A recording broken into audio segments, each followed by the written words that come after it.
ចលែនស្ងួតនេះការប៉ັດវាមានមកយូរហើយវាមិនមែនទៅតែមាននេះណាចលែនស្ងួតនេះគឺបងរៀមច្បងគាត់បានធ្វើមកយូរហើយក៏មានលក់នៅលើទីផ្សារដែរមានអ្នកដើរទទួលទិញមានឈ្មួញកណាគាត់ទិញនាំចេញទៅក្រៅ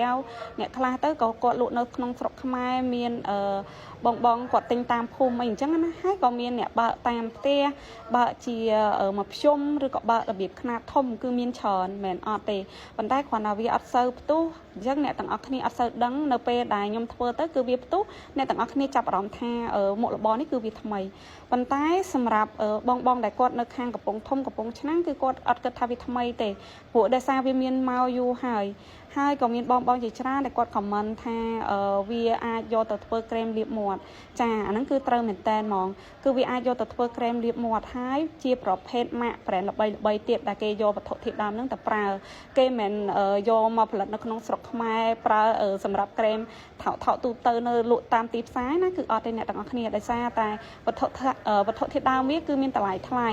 អញ្ចឹងដូចខ្ញុំប្រាប់អញ្ចឹងអីវ៉ាន់នេះគឺវាមានមកយូរហើយគ្រាន់តែអ្នកទាំងអស់គ្នាអត់ចាប់អារម្មណ៍បើសិនជាអ្នកទាំងអស់គ្នាចង់ដឹងព័ត៌មានច្បាស់ឬក៏ចង់សាកល្បងក្នុងការ